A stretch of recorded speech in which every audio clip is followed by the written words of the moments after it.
And welcome, Hoosier Nation, to our 171st episode of the Hoosier Sound, where we are the official podcast of Indiana HQ. Our mission and goal is simple. We want to bring in-depth analysis and coverage for Indiana University sports to as many fans as possible across a multitude of modern platforms. We are recording this edition of the Hoosier Sound on December 2nd, 2020. Can't believe we're in December already.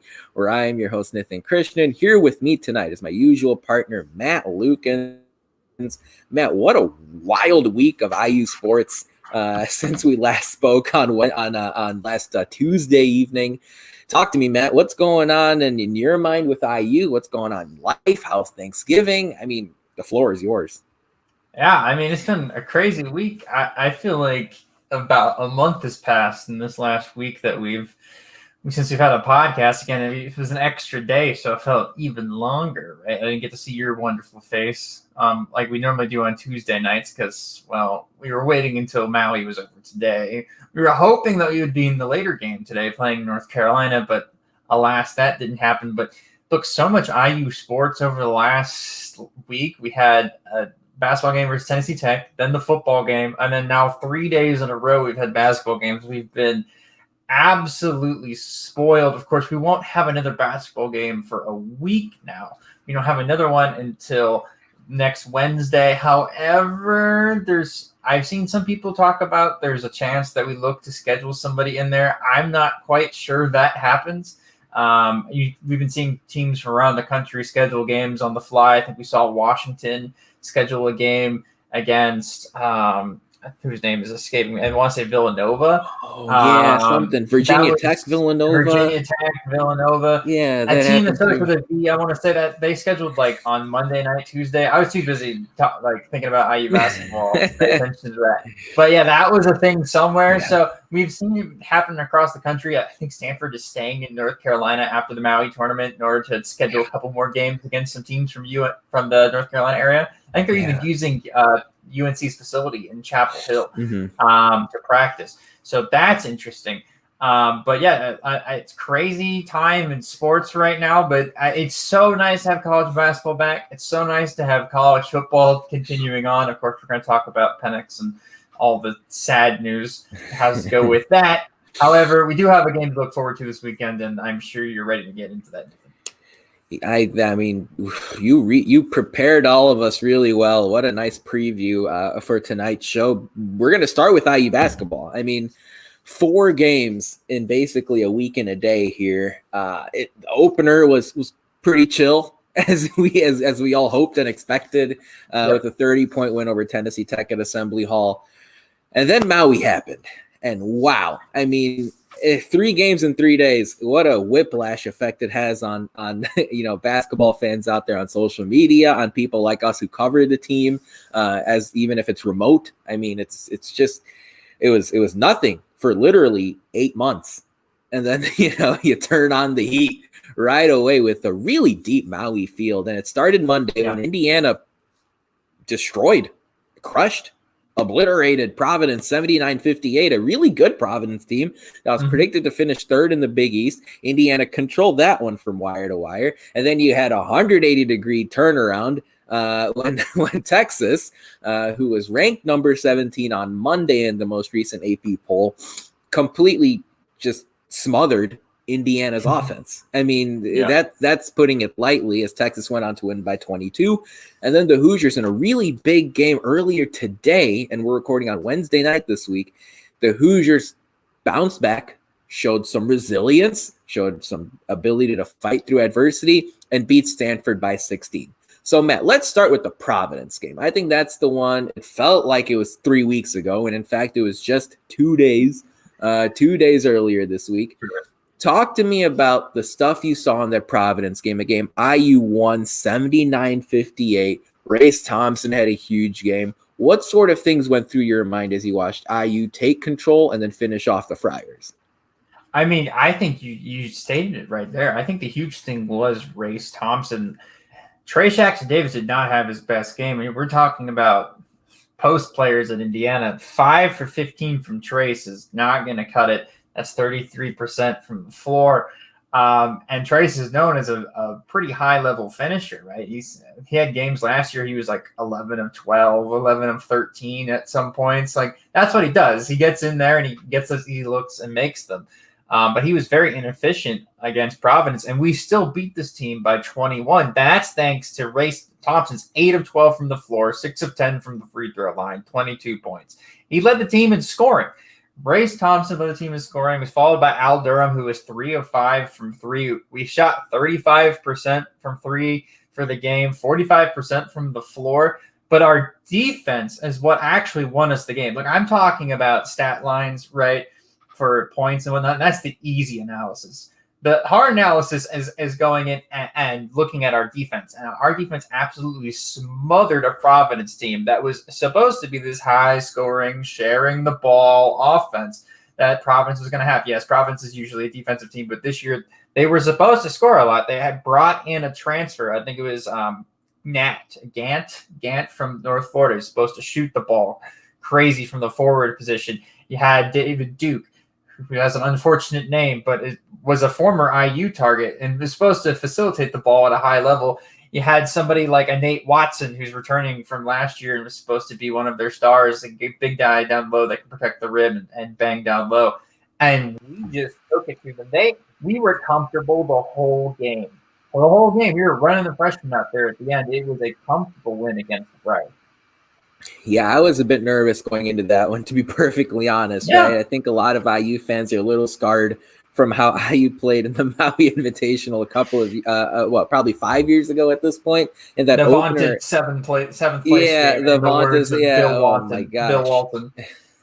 Well, don't even get me started on Bill Walton. Although, look, I don't mind him. The stuff that really bothered me today was when they interviewed some other random dude for 20 minutes. You didn't like the musical artist interlude there? They've been talking about him all week, so they had to have him on. But I don't know. The ESPN stuff was a little bit strange. I know Hoosier Nation's not the biggest fans of Bill Walton, having beat us when he was in college in the Final Four. If you can remember back that far.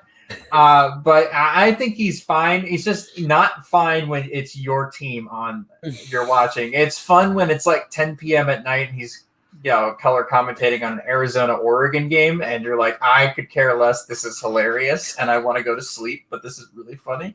But when it's IU Providence or IU Texas, it drives me insane. Yeah, Bruce Hornsby. His name escaped me for a minute. I didn't understand what was happening there in the first half.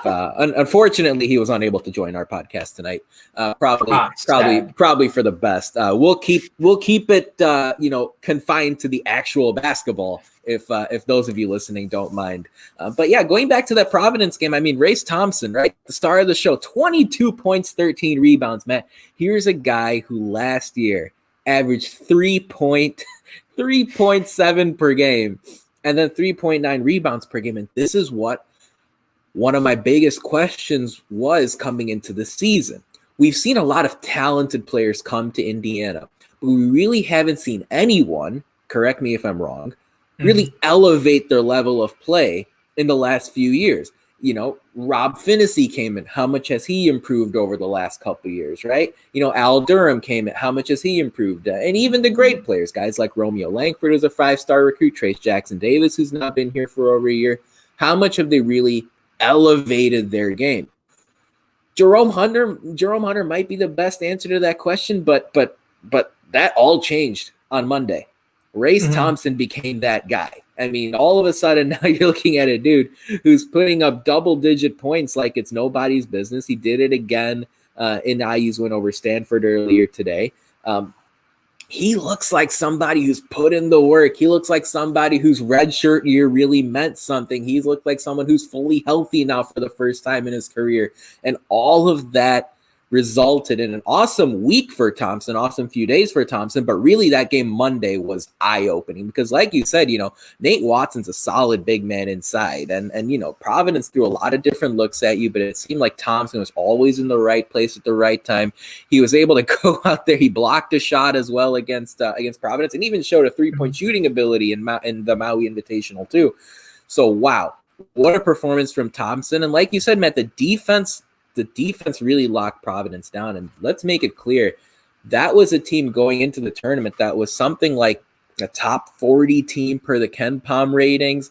They were receiving votes in the AP poll. That's a good Providence team. Now, tonight, I'm noticing that they're getting smashed by Alabama. So Providence is going to finish 6th in the Maui Invitational. But that's a team, once you get into Big East play, Villanova is probably the best team in that conference. But they're going to be competing right there for that 2nd or 3rd spot. And by the way, David Duke, he was a preseason first teamer in that conference. He finished with 12 points, but a very inefficient performance. 3 for 12 on the day, 1 for 5 from 3. He had 4 turnovers. And what I liked most about IU's defense that day, and really over the entire tournament, they threw a lot of different looks at their opponent. It wasn't always just man-to-man. It wasn't always just pack line. There were possessions, individual possessions, where Indiana would switch screens or fight over them. And all of a sudden, if you're an opposing offense, you're not sure what to do even within a single possession. It's hard to diagnose that. So Race Thompson was awesome, but Matt, the defense in the Providence game, as well as all 3 matchups, really stood out to me. Yeah, really active hands. I'm going to talk about something I heard a little bit earlier on another podcast, and I'm going to word it the same way.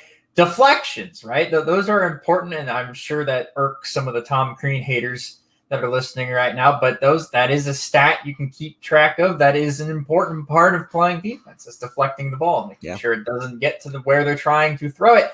And look, players like a Christian Lander, like an Anthony Leal, like a Trey Galloway, the freshman, right, who haven't been in the system for very long and are, a little bit underdeveloped physically compared to the rest of the players, are not going to be able to play defense like a Rob Finney, right, who did a very good job on a David Duke, or like a Trey Jackson Davis, right? And these are guys that have been in the system for more than a year and are sitting there and have fully developed physically, are able to contribute. But these players have active hands, right? And so even if you let a drive, or you're caught flat-footed like Anthony Leal was today, on the next couple of possessions, he's actively seeking the ball, actively trying to be a disruptor in the passing lanes, and that's all you can ask for from the freshman, right? Is actually trying, hustling, doing what you can, even though maybe you're not as prepared as you should be at this point, given that maybe you had a little bit of a lesser offseason thanks to COVID, and you're a freshman. So I really like this team defensively. Offensively, that's something we can talk about when we get to the Texas game. But defensively, this team is 13th in KenPom right now in overall defensive rating. So that is something to point out. And that is a storyline that we need to look at moving forward. Yeah, you talk about the deflections. How about forcing 13 turnovers against Providence, 15 against Texas, and even 11 against Stanford? And we all know that Indiana game against Stanford was a really solid performance all around. Also, do want to throw in a little compliment to Al Durham for his performance on Monday. We know how important 3-point shooting is to this team. He hit all 3 of his attempts from distance after halftime.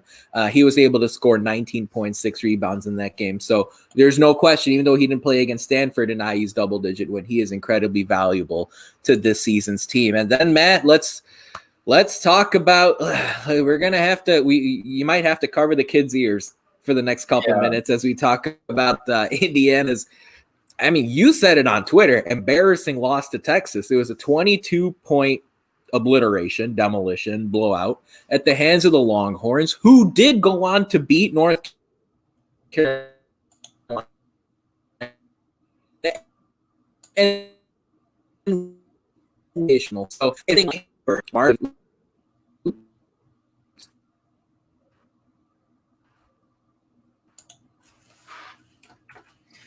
All right, folks. Seems like Nithin is having a bit of technical difficulties right now. Anyways, I'll pick up. I know we were talking about Texas. So when we're talking about this embarrassing loss, right, to the vaunted Texas Longhorns, taking a bit of some vocabulary out of Bill Walton's book, right? We're talking about what the Texas Longhorns did. The story to me comes in the field goal percentage between the teams. IU shot 23.9% from the floor, 20% from three as well. Like, that is not going to cut it. 20 of 29 from free throws, 69% is not great either. It was just overall a poor shooting night. So, Nithin, would you like to come back? I was talking about the poor shooting from Indiana over Texas's defense. Yeah, I mean, sorry about that, everyone. Technology sometimes sneaks up on you. Horrible shooting. I mean, there's no other way to put it, right? I mean, 23.9% is not going to win you a single basketball game at the NCAA level. Let's put it this way. Texas scored 66 points and had 15 turnovers. Texas had more turnovers than IU did. IU had 14 turnovers. But the problem was we shot 23.9%, and they out-rebounded us 48-29. They had 14 offensive rebounds to our 6. And, Nithin, I want to put it this way.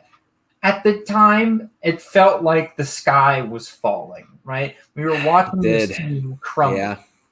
But I think what this game was, and I'm not making excuses, but just from like an overview, this was a perfect storm for IU. Yeah. A team in Texas that prides itself on length, right? They have guys that are humongous and have arms that reach from here until Niagara Falls, New York, right? They go the entire length of the United States, their arms do, right? And we have two undersized bigs. We're missing Joey Brunk that gives us a little bit of that length that we need. 1, 2, we shot it terribly. Yeah. We've seen it over the time that IU has had a hard time having some games where we shoot the ball like we're middle schoolers, and this was the game that it happened to be in. So we have a bad matchup. We shoot terribly, and then we're on less than 24 hours of rest. We had finished the game at 5 p.m. the night before, and then we're starting the game at 1:30 the next day. That's a recipe for disaster. And so you saw tired, worn out, outmatched, out-muscled, out-positioned players all across the board, especially on the offensive end. Yeah, and you did. And look, Archie Miller said it clearly, and you don't need to have a PhD in basketball to know this. This college basketball season is strange, right? I mean, you barely had practice. The schedule for the Big Ten especially didn't come out until I think the non-conference came out a couple of weeks ago. The conference schedule came out maybe a week or 10 days ago. A week and a half ago. I mean, this is all fly by the seat of your pants, and there's going to be a lot of trial and error. With that said, I'm not going to make excuses for how bad Indiana played on Tuesday. There's no excuses. The X's and O's, that's one part of it. And you're going to have to make some adjustments to a clear elevation of an opponent. Texas is long, they're athletic. You said all of that. Yeah.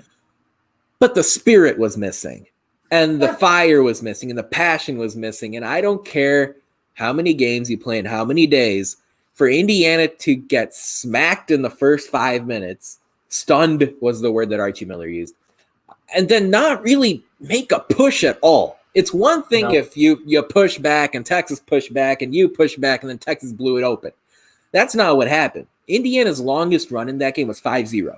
That is, Indiana didn't score 5 straight points without Texas scoring in the entirety of that game. To contrast that, Indiana went on an 11-0 run against Stanford in the first 4 or 5 minutes on Wednesday. 5-0 run was the longest stretch Indiana had, and there wasn't a single player that, to me, actually performed well. There wasn't a single player who actually showed up, and that really concerned me. Now, fortunately, there was another game a few hours later, and Indiana was able to answer a lot of questions that people had for them.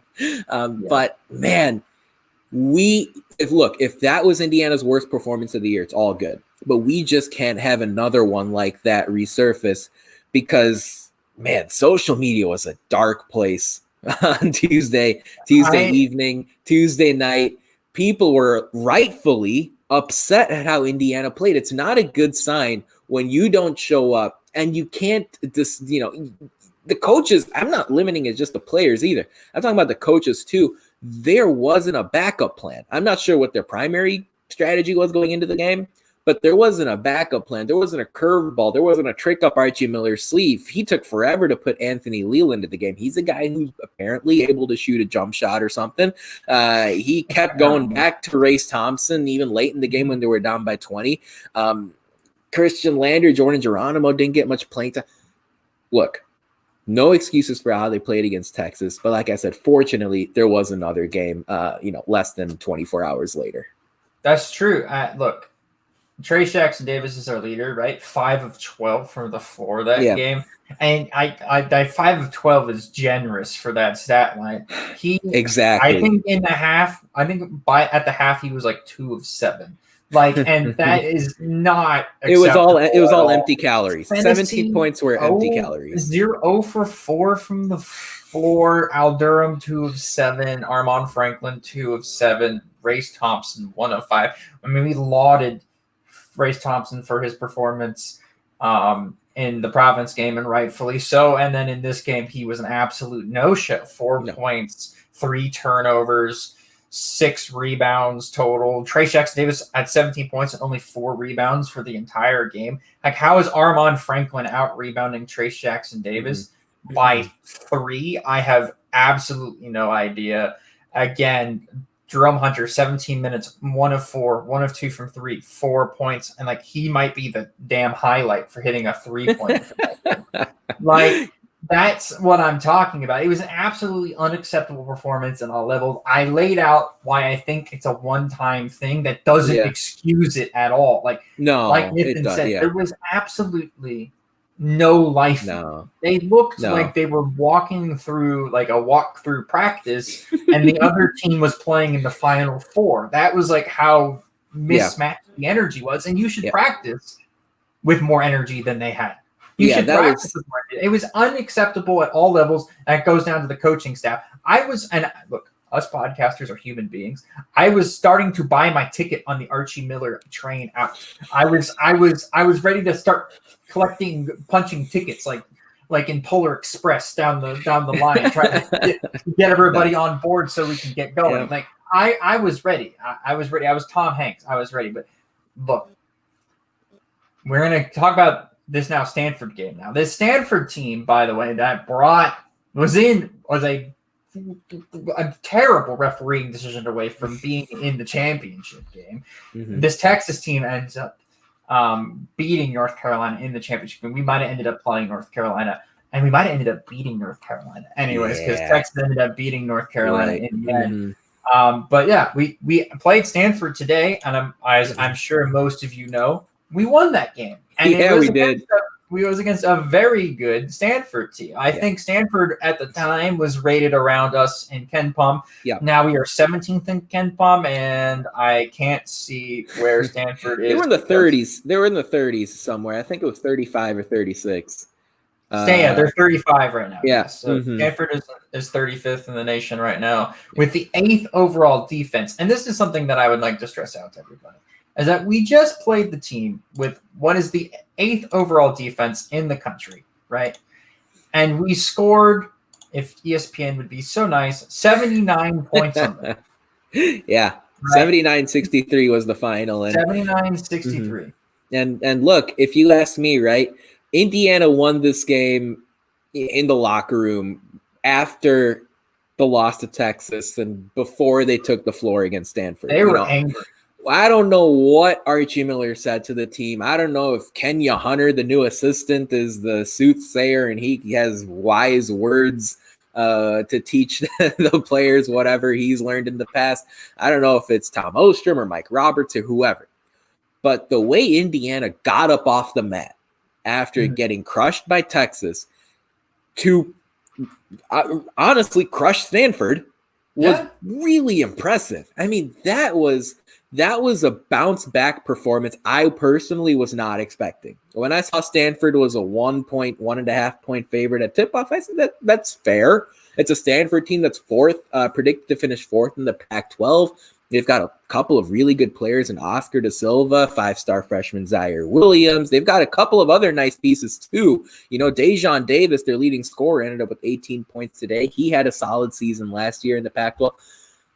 Stanford's a good team, and they're a tough team, and this is kind of Stanford's best team in a long time. And I thought Indiana was going to kind of go through the motions because they were smashed yesterday.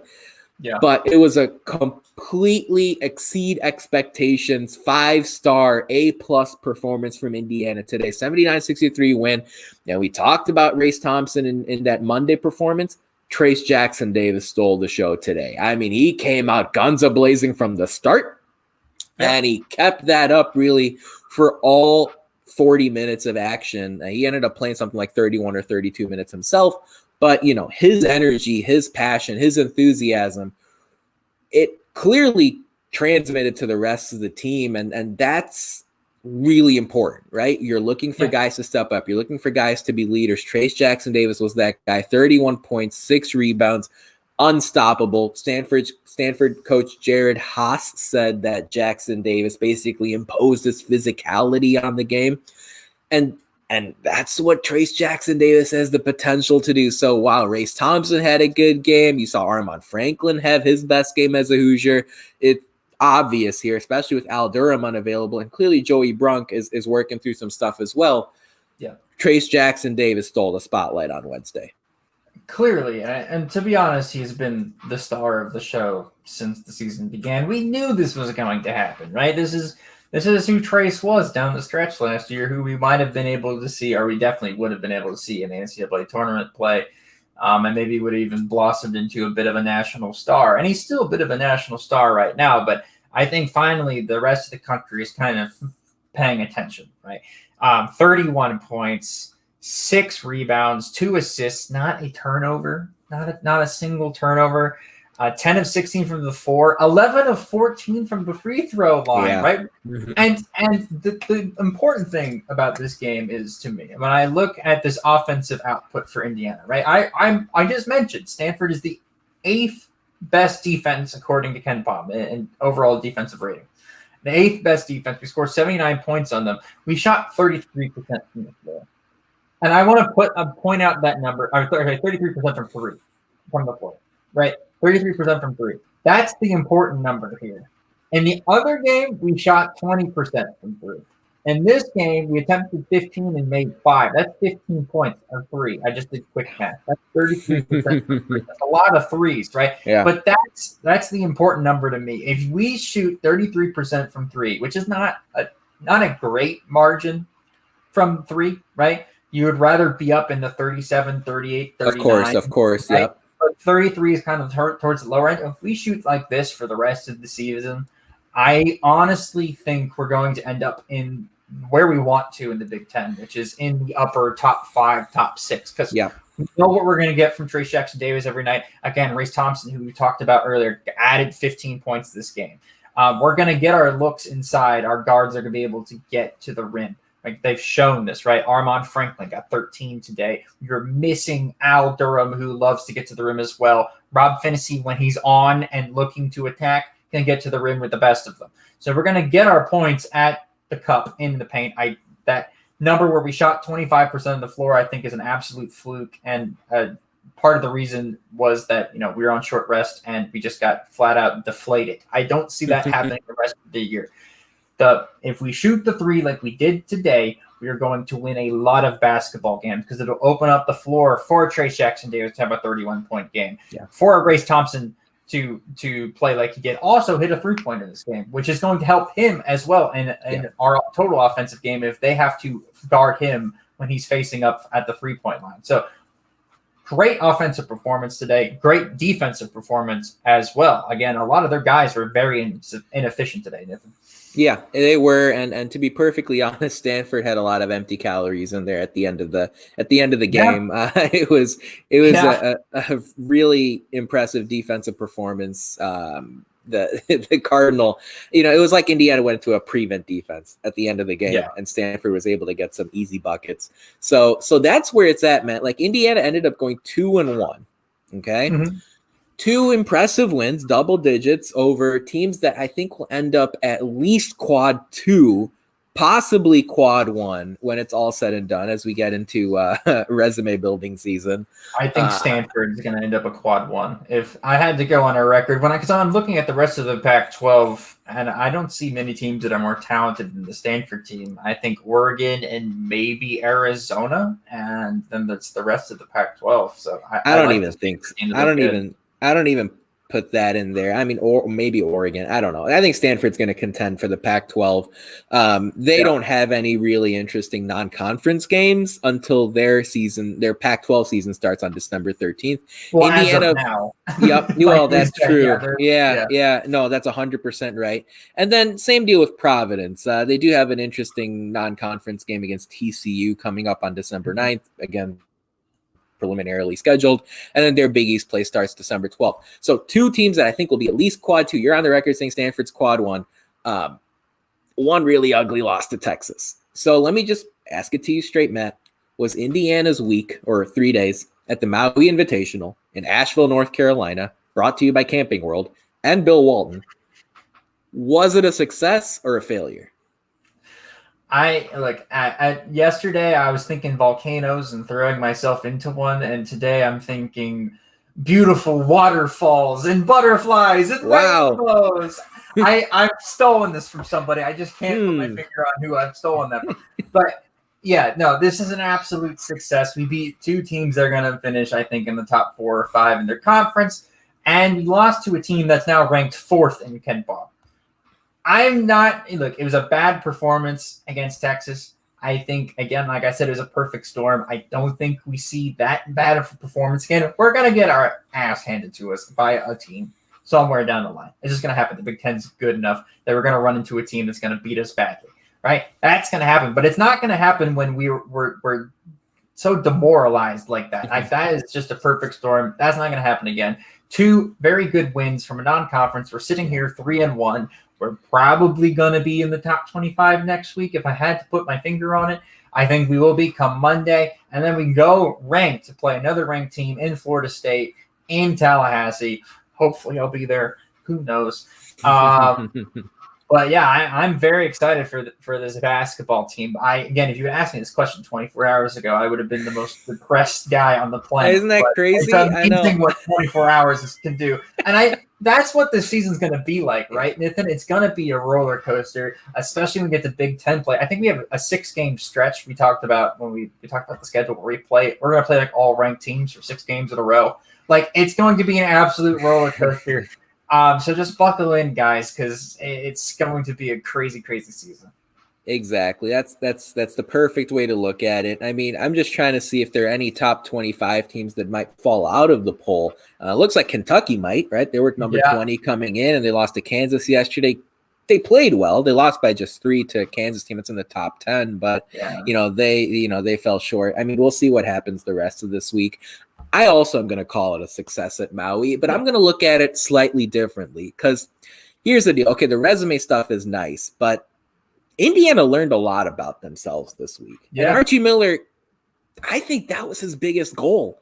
Even if Indiana went 3-0, but didn't really find their identity or know who they were or figure out what they found out about guys like Armaan Franklin and Race Thompson, I'm not sure how valuable this week would have been. Even though Indiana didn't play a single close game in their 3 matchups, I felt like you learned a lot about this team. You saw some really intriguing developments, right? Al Durham, even though he didn't play on Wednesday, looks like somebody who can be a reliable knockdown shooter.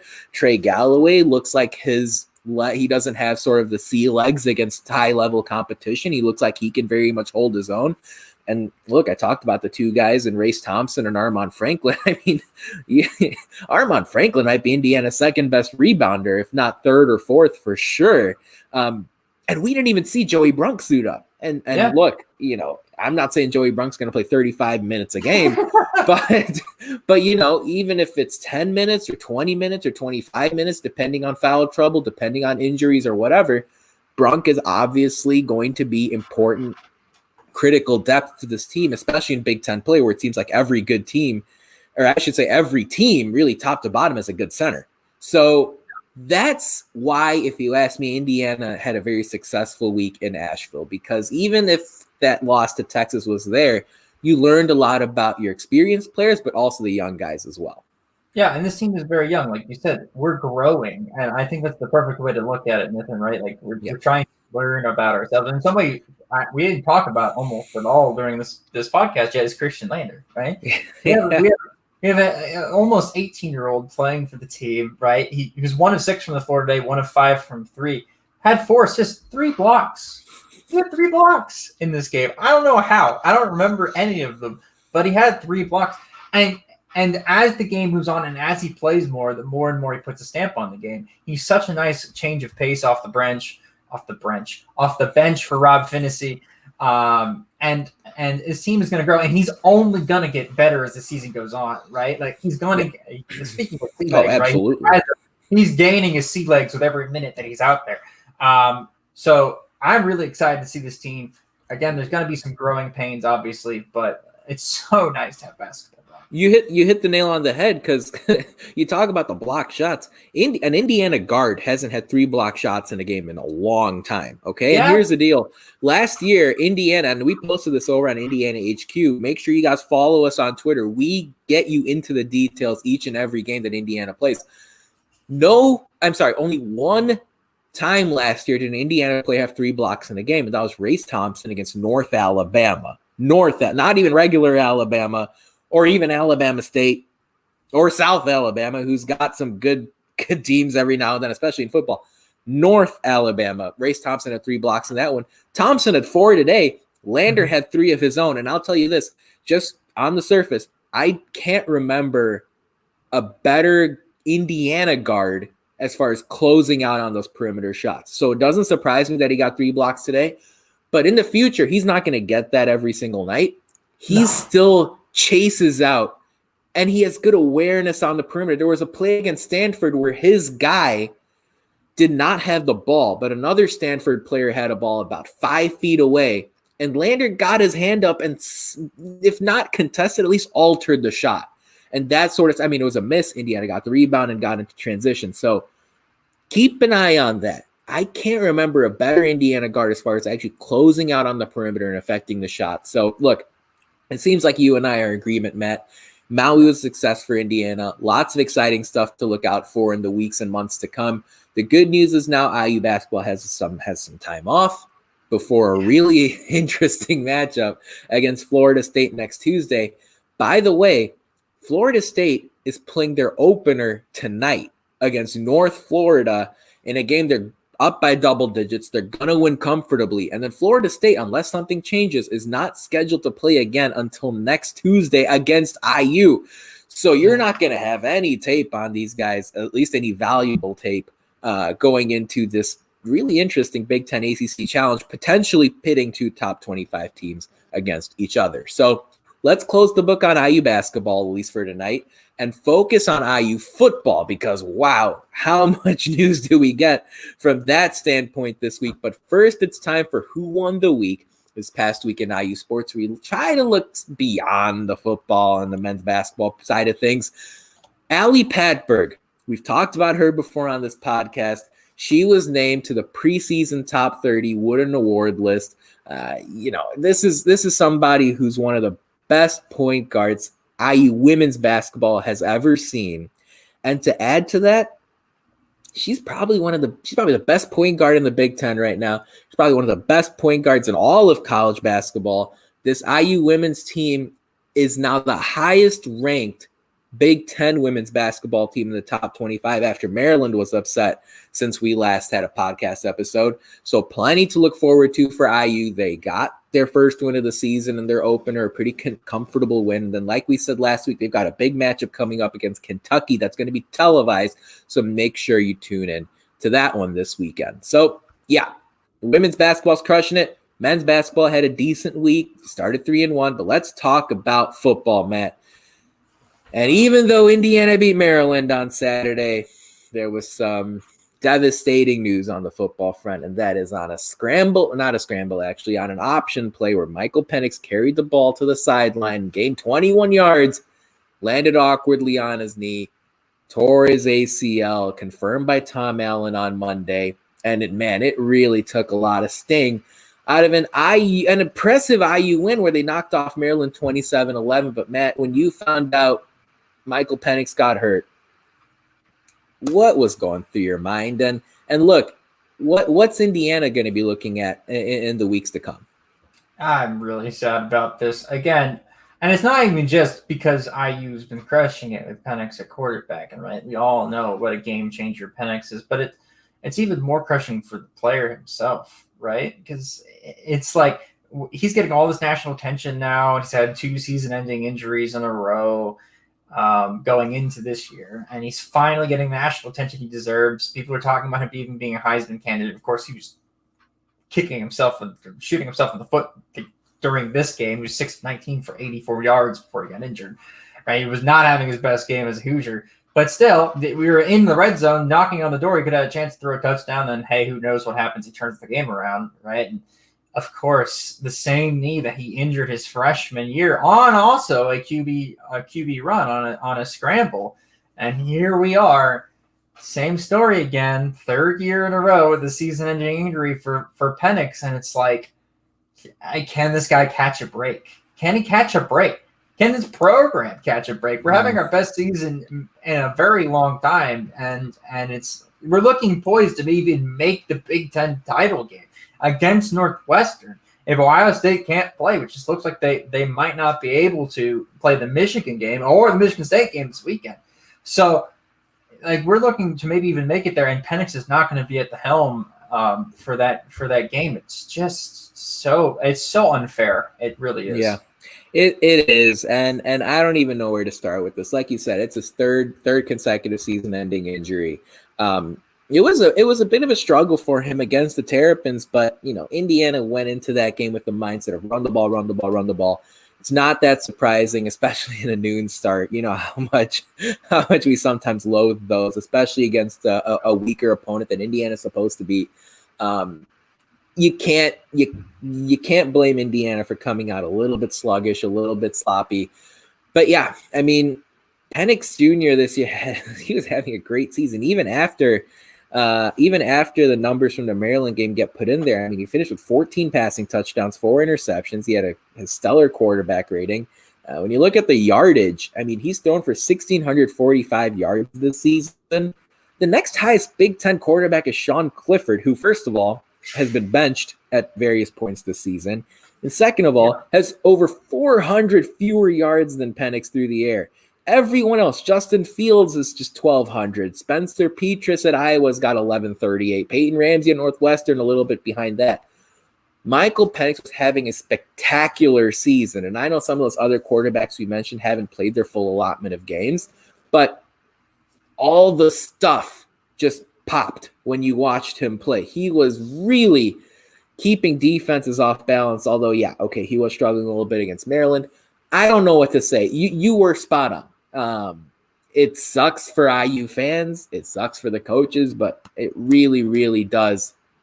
It really does hurt to see Michael Penix Jr., who's capable of playing quarterback at the next level and was getting plenty of buzz, especially after that Ohio State performance.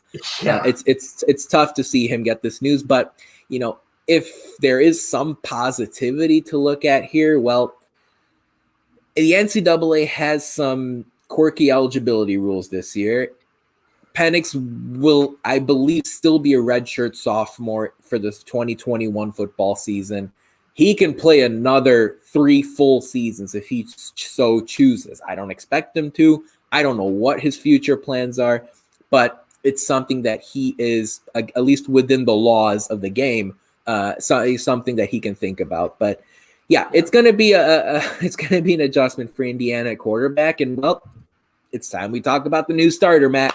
It's Jack Tuttle, the redshirt sophomore, same year as Michael Penix, Utah transfer. He was one of the highest rated recruits in college football when he committed to Utah in 2018. He's a 4-star pro-style quarterback, one of the 5 or 6 or 7 highest regarded pro-style quarterbacks, according to 24/7 Sports, when Tuttle came out of high school. Didn't work at Utah, came to Indiana. He was 3rd string last year behind Ramsey and Penix. Now he's the starter. He went 5 for 5 against Maryland, looked decent, it looked like Nick Sheridan, Indiana's offensive coordinator, liked to roll him out of the pocket, liked to get the ball out of his hands quickly. Matt, Jack Tuttle isn't Michael Penix Jr., but how much will Indiana's offense regress with him starting on Saturday against Wisconsin? I think that honestly depends on how much he has worked with the first team, really in practice. The thing in football is, right, you have your first team and your second team. And your second team practices against the first team defense, the first team practices the second team defense. You have your practice squad defense helping you out, running different coverages and trying to match up and give you a little bit of a sense of what the game is going to be like, right? And hopefully Tuttle has run enough of the first team plays to know the playbook. Because if he knows the playbook, heck, he has the arm to do any of the plays that Michael Penix does. He's obviously was a highly recruited player. We just talked about that. He had offers from Alabama, USC, Utah. And he had blue blood offers to go play quarterback at. He could have been a backup to Mac Jones right now at Alabama if he wanted to be, which is actually like a very good sign for an IU program that we have. Our QB room last year was Penix, the guy leading Northwestern to a Big Ten West title and probably Big Ten title game, and then Tuttle, who had an offer from Alabama. That's a ridiculous QB room. And now you have his QB coach, Nick Sheridan, is now the offensive coordinator. So I think he's in a really good place to succeed because you have the guy that probably knows him the best calling the plays for him, which is great for him. Now, the offense hasn't looked great at times this year, and I think that is due to Nick Sheridan. Some of his play calling has been a little bit weird, but as of recent, we have found a run game, right? He had 234 yards on the ground last game. If we're able to run the ball against Wisconsin, that's going to take a heck of a lot of pressure off of Tuttle. He's not going to have to make the plays like Penix has to make, and he's going to be able to game manage and get his sea legs ready. We were talking about sea legs earlier. Get his sea legs under him while he's playing. Again, he played high school football. He sat on the bench at Utah. He was the third string last year, and now he's playing in a very important game for Indiana that we have to win to get a shot at maybe the Big Ten title and a Big Ten title game appearance. What is the first time in our history of getting to the Big Ten title. So this is a very important game for the Indiana Hoosiers, and we're entrusting it with Tuttle. It's going to be a wild ride. Buckle in, folks. Buckle up. I mean, yeah, just for kicks, it's so fitting that his first start as an Indiana Hoosier isn't against a cupcake. He's going up against the Wisconsin defense that's got, we're going to get into their team a little bit, but those guys have some future NFL guys on the defensive side of the ball. No big deal. But yeah, like we said, Tuttle was 5 for 5 against Maryland on Saturday. Looked comfortable. All indications, if you ask Tom Allen, which we did back on Monday during the weekly IU football press conference, Tom Allen and Nick Sheridan both said, hey, Jack Tuttle's best quality is his work ethic. And he's doing the work in the film room. He's putting in the preparation for practice. And to his credit, he was ready to go once Michael Penix Jr. left the game. Yeah. You didn't have to overcomplicate things too much because, Indiana was ahead of Maryland at the time. But, to be safe, IU did have to get into the end zone still. It was 9-3. It was 9-3 when Penix got hurt. Stevie Scott ran it in for a touchdown. Tuttle made the pass on a 2-point conversion to make it 17-3. And then Indiana just ran the ball down Maryland's throat the rest of the way. So on a scale of 1 to 10, I'm like an 8 or 9 as far as how excited I am to see Jack Tuttle. And I think, if he's not able to put up 100% of Michael Penix Jr.'s numbers, I think he's going to be good enough to where defenses do have to key in on him. You're going to see some good throws against Wisconsin on Saturday. Fortunately enough for him, the weather's going to be pretty nice in Madison, right? Whenever you go to Wisconsin in December, you're always a little concerned about that, but all indications are that it's going to be a sunny, clear, wind-free day on Saturday against the Badgers. So all in all, it's going to be interesting. It's going to be a little bumpy, But Jack Tuttle, I think, is going to show Hoosier Nation, just based on what I'm hearing, just based on hearing the coaches talk about him, he's going to be good enough to give Indiana a chance to beat Wisconsin, beat Purdue, win Week 9 against the Big Ten East opponent, and then beat whoever Indiana plays in that bowl game. Again, cross your fingers, knock on wood, that all these games actually take place. So, Matt, it's time for a social media shout-out before we dive into Wisconsin for a moment. We're going to preview the Badgers, but as far as social media shout-out is concerned, you know that the listeners out there can follow us and find us on Indiana HQ on a bunch of different places. Yeah. So go follow us on Twitter. That's at Indiana HQ on Twitter. If you're looking for us on Instagram, it's at Indiana.HQ on Instagram. Don't forget the dot. The dot is important. Indiana HQ on Facebook. Follow us on the podcast here if you're listening to us. If you're new, I see a lot of people are watching right now that we don't normally have. Hi, love you all to all the live viewers. We really, really appreciate you guys. You can catch us live every Tuesday night at 8:30 p.m., except we're recording this on Wednesday, but that's because we were waiting for Maui to be done. You can find us usually over on YouTube at 8:30 p.m. Subscribe to our YouTube page so that you can watch our videos if you want to see the live recording on YouTube as well. Love you guys. Yeah. Thanks. And big Facebook presence too. You guys can definitely head over to Facebook and find us there. Yep. We keep you up to date on IU sports, guys. Our goal is to be a one-stop shop to modernize coverage of Indiana Hoosier sports. Hey, if you're angry about something we write, if you want to praise something we write or talk about or whatever, let us know. We look at the comments. I know we look at the mentions, and it's okay. We want you to interact with us as much as possible. So here we go, Matt. I mean, Saturday it's going to be an interesting matchup. Indiana heads to Wisconsin. IU's number 10 in the AP poll, 12 in the CFP. I don't even get me started on the CFP ratings. I don't understand. Georgia and Oklahoma somehow higher than IU is something that I can't quite understand.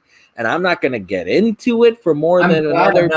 I'm glad I'm not a BYU fan. I'm just going to put that out there. I would be ripping somebody's head off. Again, the college football playoff, and I know you don't want to say this, is a bunch of homers for the blue bloods of college football. What are they watching? I wish the college basketball world treated us as nicely as the college football world treats Georgia. If they treated us like Georgia, the college basketball world, we'd be ranked if we were like 9-7, because we apparently played Michigan State 3 times, and they think that's fine that we lose, right? But if we lose in football to Ohio State by 7 in Columbus, we fall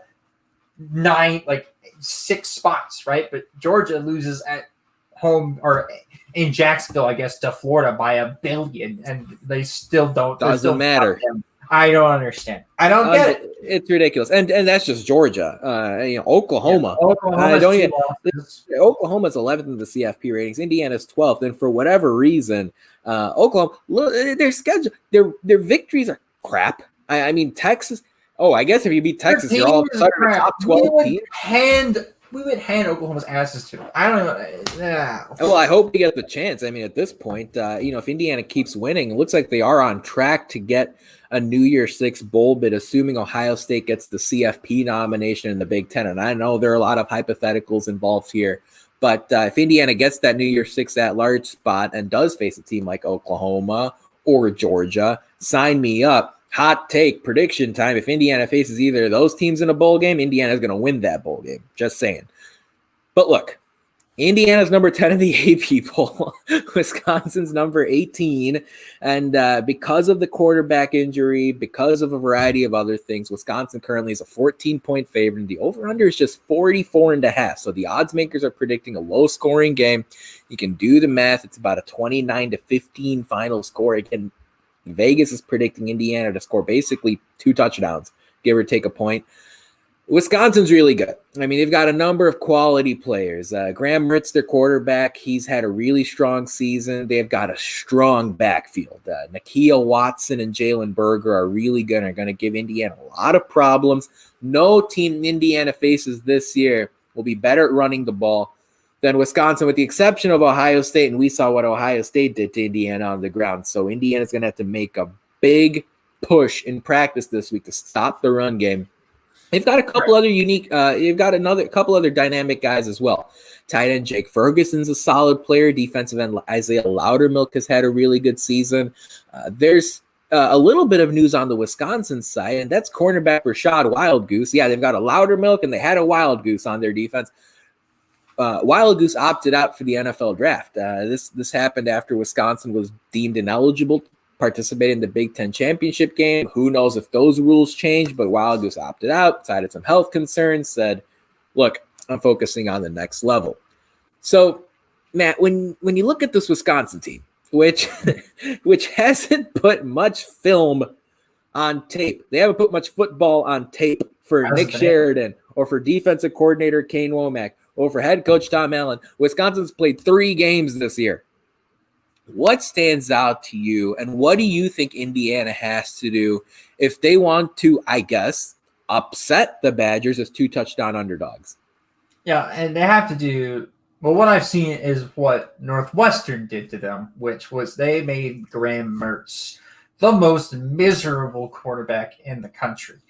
You got to pressure him, and then if you don't get pressure on him, then you got to have really good coverage, and you just got to make him force throws. You got to make him force things as a freshman, and when you make a freshman quarterback force things, that's usually not a great outcome for the team with the freshman quarterback. So they made him absolutely miserable. Those Northwestern linebackers were everywhere, flying around the field making plays, and so naturally, it's a good thing that we have somebody like our linebacker.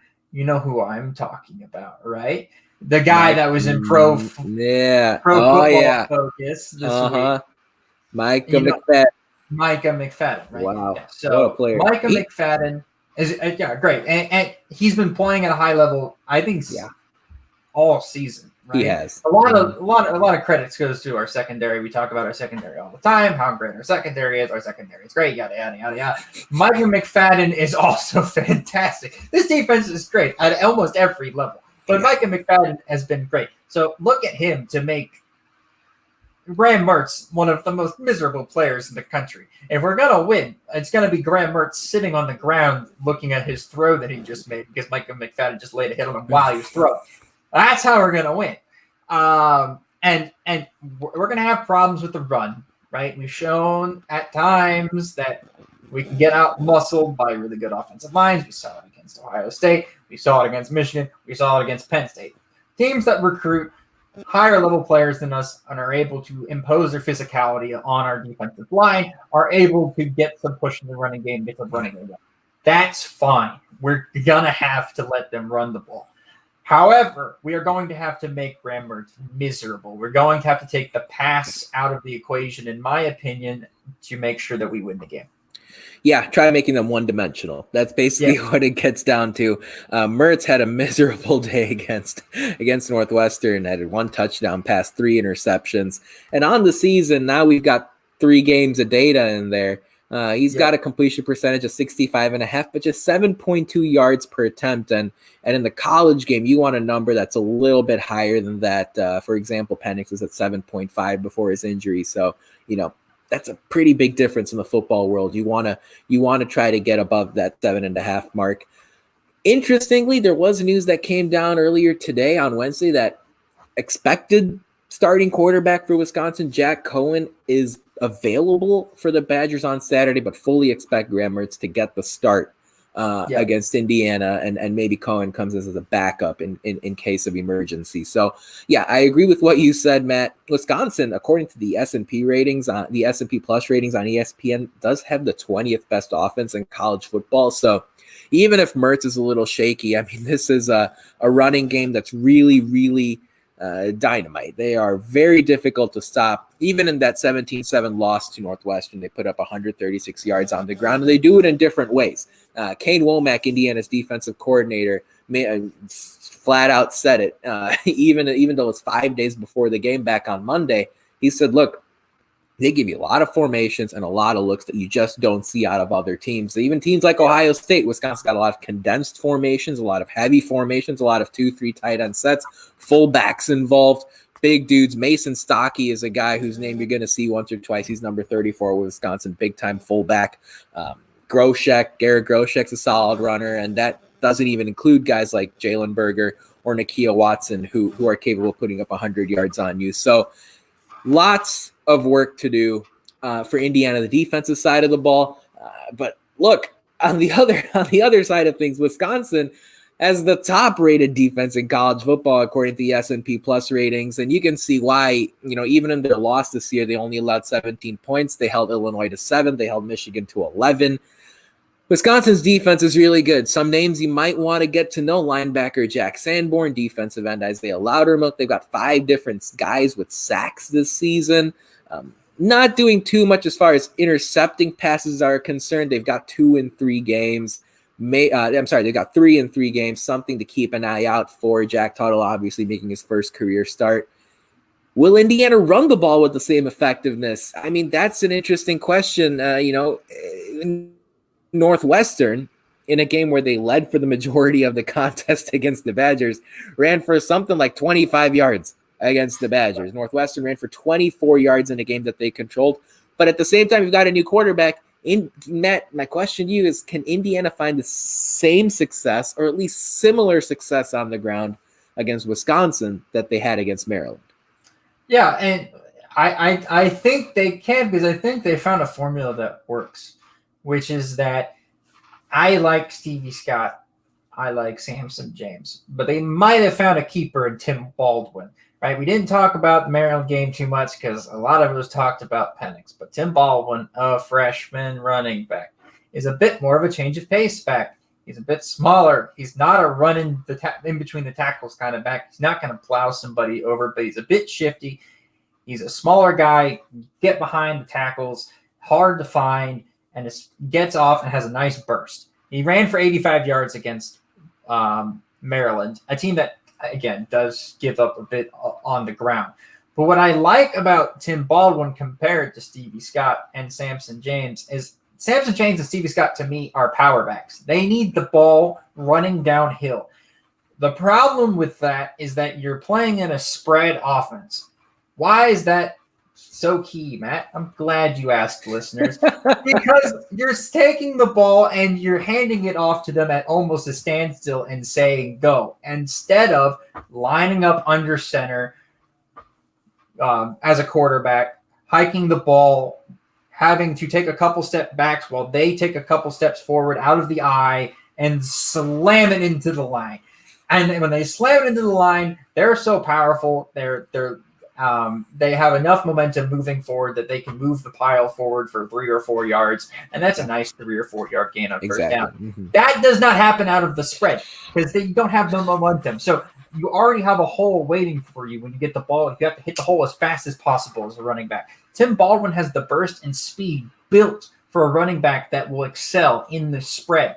So somebody like Tim Baldwin is going to come in and be able to get those easy 3 and 4 yard gains that are there because he's going to have the pickup to get to the line, to get through the hole that the line is giving him, instead of just trying to hit the hole and trying to power through arm tackles. So I really like Tim Baldwin in this game. I think they're going to be able to find a little bit of success running it with him.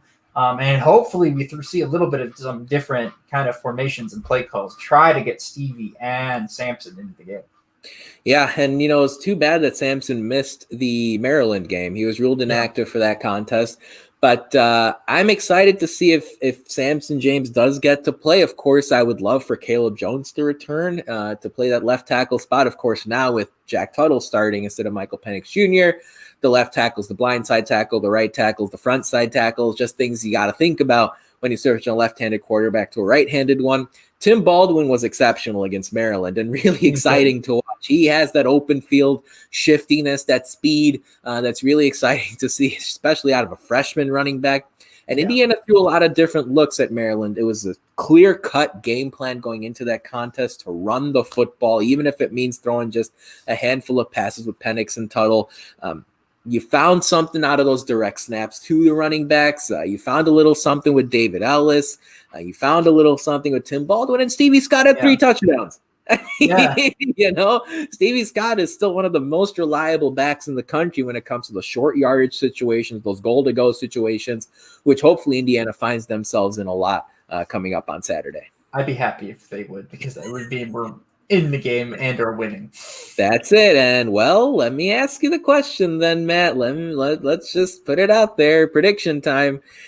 Indiana, Wisconsin, Saturday, 3:30 Eastern, 2:30 Central. ABC is going to show a national TV audience. Clear, sunny, beautiful day in Madison, Wisconsin. We'll be there. I'll be there, by the way, covering it for Indiana HQ. Nice. Talk to me, Matt. What am I going to be watching on Saturday? What's Hoosier Nation? What are they going to look forward to? What's your final score prediction, Indiana, Wisconsin? Well, I haven't been wrong this year yet on my predictions. And I'm fairly certain that I predicted that IU would upset Wisconsin this year.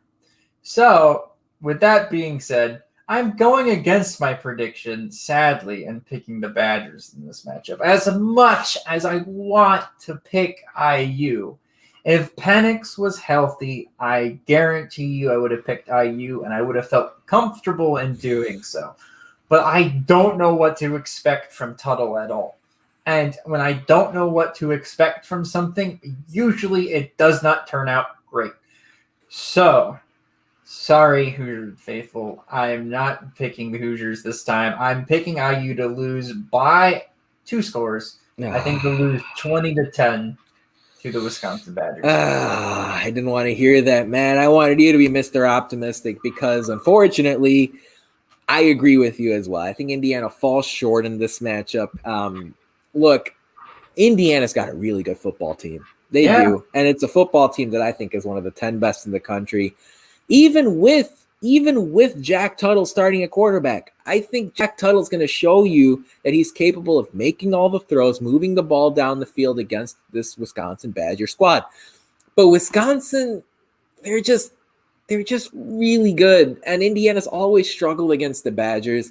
And even though I know that doesn't mean anything because every team that wears the Indiana jersey is a different team, it's always hard to win at Camp Randall. And I know the fans won't be in attendance, but that's a really tough place to play.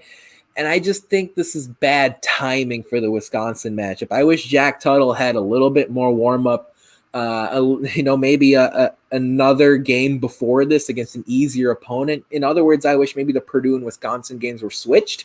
I think that would have been really helpful for Indiana's purposes. I thought going into this year that Indiana's 2 losses were going to be Ohio State and Michigan. I don't know why I thought that was a problem. That was a big mistake. I thought this team was going to lose to Michigan. Whoops, I missed that one. I actually thought Indiana's going to beat Wisconsin at the start of the season. I'm going to flip on this one too. I think Wisconsin's going to win this game. A close contest, a low-scoring game. I see something like 24-20, 24-21, something like that. Low-scoring, hard-fought, Big Ten football. It's the first regular season December game Indiana's played. Fixed. Whew, thank God. We're good. You're good. Safe. Anyway, we had a little bit of a technical glitch there, but it's one of those games where Indiana, I think, is going to have a tough time. It's one of those games where I think Indiana is going to have a tough time finishing the job against the Badgers. So I've got this one at 24-20, Matt. Unfortunately, that's what we're going to have to call. Sad, but I just the Penix injury is so depressing. Yeah. By the way, if Indiana wins, wins, it's going to be because Ty Freifogel and Whop Phillier rose to Wisconsin secondary that doesn't have Rashad Wildgoose. Just keep that in mind as you watch this game on Saturday afternoon. So as usual, Matt, here's how we're going to wrap it up. We're going to talk about our Big Ten picks of the week. Last week was weird. Last week, Matt, you picked Penn State to get the upset against Michigan, and Penn State won.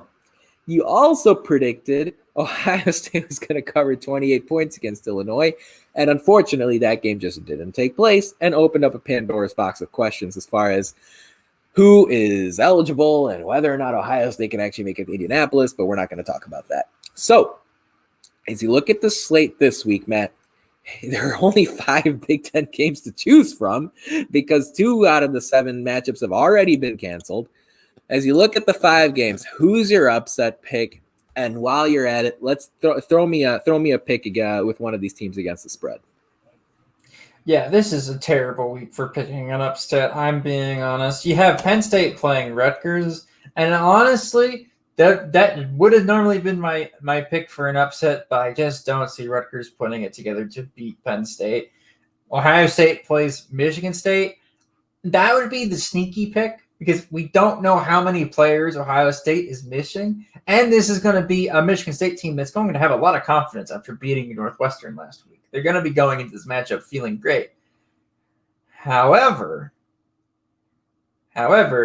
we don't know who's missing, so I don't have enough information for that. So my upset pick is actually going to be Purdue, Nebraska. This season could not have possibly gotten worse for Nebraska. They are pleading the NCAA, please start the season, and then they start 1-4, which is an absolute embarrassment.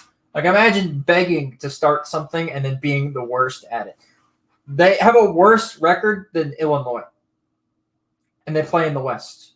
They are atrocious.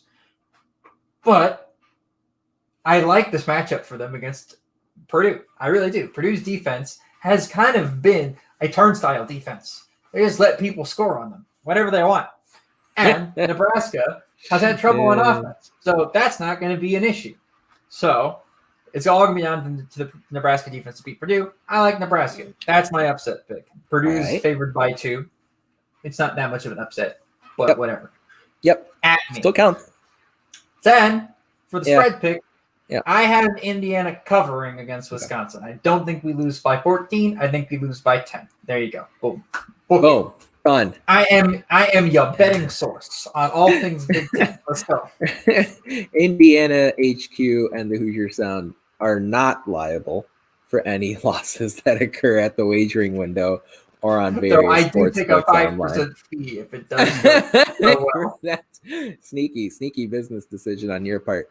When I look at the different upset potential this week, I'm taking Rutgers, Matt. I mean, Penn State, okay, you won last week against Michigan. I don't see any reason why Rutgers can't win this game. They put up 37 last week against Purdue, and they keep looking like they're getting better and better. And that's when I watch Rutgers play, that's a team that, if you're a Scarlet Knights fan, it's been a decade of misery. This is a team you can get behind. They're physically capable enough of winning these games, and they keep improving. I think they're going to knock off Penn State.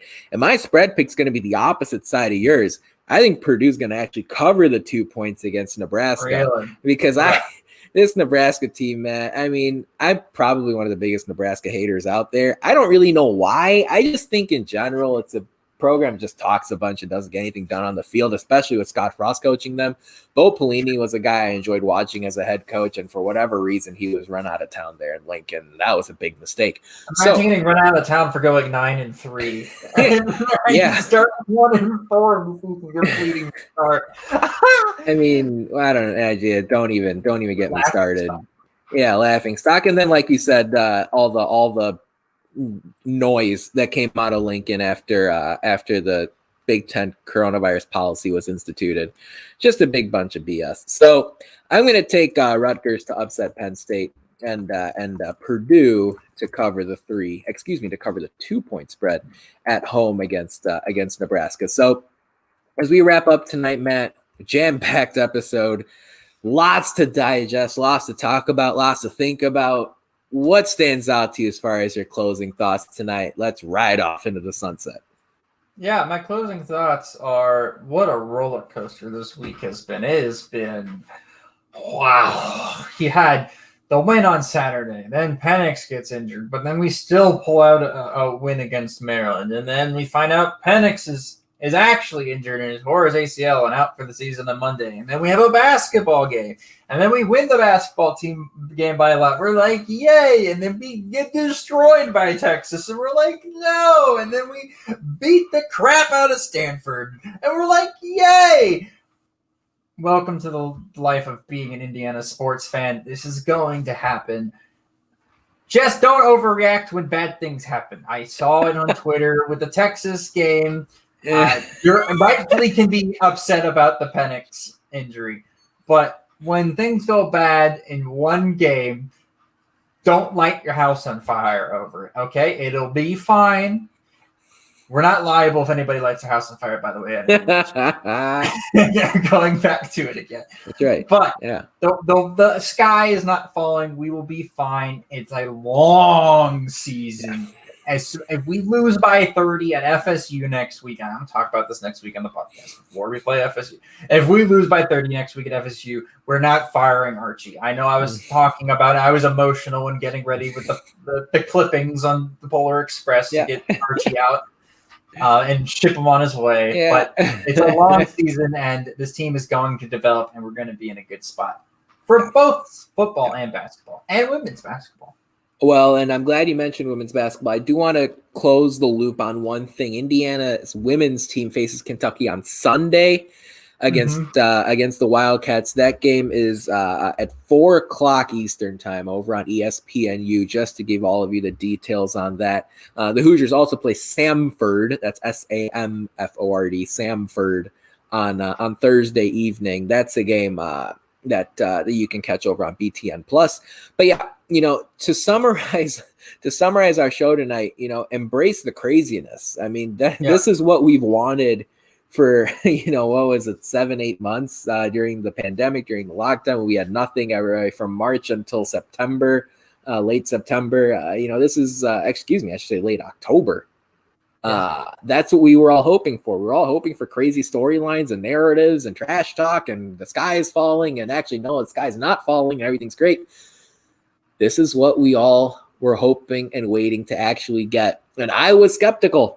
I didn't think college football was going to have a clean season, and they're not. But, I wasn't sure what, if any, playoff would even happen. And it looks like they're on track to at least have some sort of postseason this year. I was just as skeptical about college basketball. I didn't know what to expect there. But fortunately, it looks like these games are happening. It looks like the craziness is happening. I saw Penn State hit a buzzer beater against VCU earlier this evening.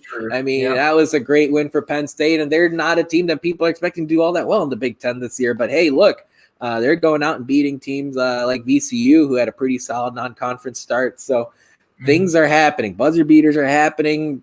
Surprising players are showing up. Get used to it, folks. It looks like we're in for a crazy finish to football season and just as crazy of a season in men's and women's basketball. But folks, that about wraps it up for our 171st show of the Hoosier Sound. Thank you so much for joining us. We really appreciate your support. Thank you to our live audience. You guys are all beautiful people. To hear more fantastic episodes like the one you heard today, be sure to follow us over at Indiana HQ to make sure you don't miss any in the future. You can also go to our website, indianahq.com, to find everything in one place, more than just the podcast, game coverage, previews, recaps, all of it. If you enjoyed our show, leave us a review. Tell a friend, share our links. Your support really helps us grow this podcast and reach more passionate IU fans such as yourself. But, as always, thank you for listening, Hoosier Nation, and we'll see you next time.